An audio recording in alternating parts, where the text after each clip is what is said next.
Ylli i Edi Ramës, kujtesë tragjike ose rëshitje drejt emperizmit? Tiranë, ndërkohë që Edi Rama e ka ndezur yllin e qeverisjes së tij me premtime për Europë dhe zhvillim, për shumë shqiptar ky yll ngjan më shumë me yllin e kuq të Partisë së Punës së Enver Hoxhës. Simbol i një kohe të errët ku liria dhe demokracia ishin vetëm fjalë bosh. Në një stil të njohur të marketingut politik, Rama i ka dhënë yllit një ngjyrë të re shprese, duke harruar që për mira shqiptar, ylli është simbol i diktaturës, i varfërisë dhe i frikës. Të mos harrojmë që gjatë regjimit të Hoxhës, ylli ishte vendosur në çdo cep të jetës shqiptare, në flamur, në fletoret e shkollës, në ndërmarrje, në muret e çdo institucioni. Ishte simbol i partisë, por mbi të gjitha simbol i kontrollit dhe i mungesës së të drejtave themelore të njeriut.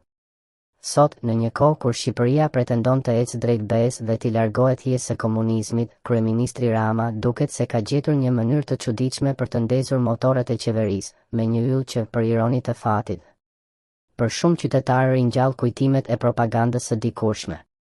Analistët politik e shohin këtë si një tjetër përpjekje për të manipuluar ndjenjat e qytetarëve përmes simboleve historike, duke përdorur yllin si një lloj malli nostalgjik që i bën njerëzit të ndihen pjesë e një historie të rreme.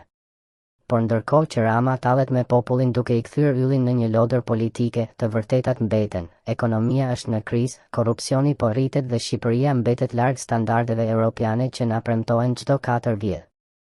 A është ky yll një hap përpara apo një hap pas? Një simbol europian apo një relike e një diktature që shumë shqiptarë nuk duan t'ia dinë më? Historia e ka treguar, ylli nuk sjell demokraci, por vetëm një lider të fortë që di të bëjë premtime dhe të ndezë iluzione. Dhe Rama, me këtë yll të tij, duket se po zgjedh të ecë më shumë në gjurmët e Hoxhës sesa në rrugën e BE-s. Në vend që të na çojë drejt Brukselit, mos vallë Rama po na kthen në vitet 70, drejt bllokut. Dhe kështu, ndërsa ylli i Edi Ramës ndriçon çdo skut të Shqipërisë si një fanar i shpresës së re, ose ndoshta si një qiri mbi varrin e demokracisë, populli ngre duart lart në shenjë nderimi.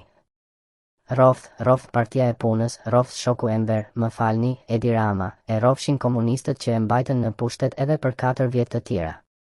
Sepse, me këtë yll, e ardhmja duket po aq e ndritshme sa feri i së kaluarës.